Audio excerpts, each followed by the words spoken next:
Confolens, c'est 2700 habitants. Du 9 au 15 août pendant le festival, c'est 400 artistes, 350 bénévoles supplémentaires.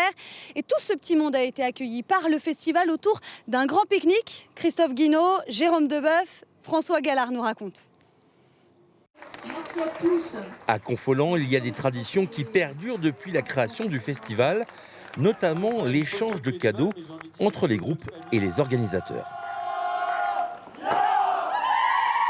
Pour cette 65e édition, cet accueil se passe pour la première fois avec le public sur la scène de la Place du Monde. On a toujours accueilli les groupes, mais ça se faisait en dehors du public. Donc on trouvait ça dommage. Donc cette année, on s'est dit avec Christine que ce serait sympathique de l'ouvrir sur la Place du Monde et de faire cet échange des cadeaux. C'est les us et coutumes du festival. Des groupes enchantés de recevoir un souvenir de leur passage à Confolens.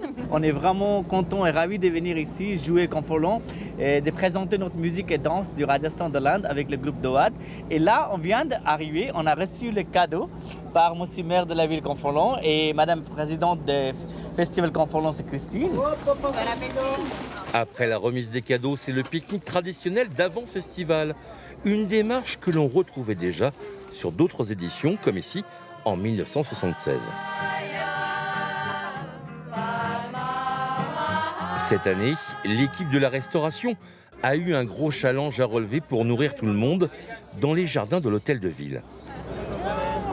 On peut le gérer facilement parce qu'en cuisine, on a quand même une super équipe très convaincue qui connaît, avec qui on travaille depuis longtemps.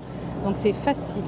Il a fallu servir combien de repas pour ce soir? Ce soir, on doit être autour de 600 pique-niques repas froids. L'idée est de trouver le juste milieu pour plaire à tous. Il y a une grande différence avec la nourriture que nous mangeons. Mais c'est bon? Oui, c'est délicieux.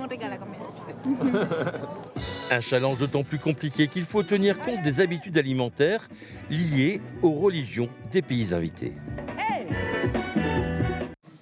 Partons à la rencontre du folklore de deux pays, l'Inde et la Bolivie. Ils ont commencé à égayer tout le centre-ville de Confolens. Mais comment sont-ils devenus musiciens de groupes traditionnels? Regardez ce reportage tourné avec Caroline Huette et Stéphane Bell. C'est leur première fois à Confolens, mais le groupe joue ensemble depuis déjà 5 ans. Chilien d'origine, son fondateur a pourtant voulu une troupe de folklore typiquement bolivienne. Moi, je suis tombé amoureux de la Bolivie. Je suis rentré il y a 15 ans et je suis allé pour des vacances et je ne suis pas revenu. Donc je suis juste revenu au mois de décembre, donc 15 ans après. Voilà, le travail, la dynamique du pays, en fait, c'est que le folklore, c'est partout. C'est tout le monde danse, tout le monde chante. Il y a tout le temps du folklore. Et là, c'est tout le monde se lève, en fait, parce que tout le monde sait danser. De l'autre côté du globe, ces artistes du Rajasthan. Là-bas aussi, le folklore fait pleinement partie du quotidien. Présent pour les mariages, les anniversaires, les enterrements. Là-bas, ces danseuses et ces musiciens le sont depuis 7 générations. C'est les musiciens qui viennent de différentes communautés de Rajasthan, les communautés de danseuses, des chanteurs, de percussions, qui habitent de petits villages du Rajasthan. Et ma vision de la vie, de ramener cette culture, préserver cette culture aujourd'hui pour donner à une nouvelle génération, continuer cette tradition.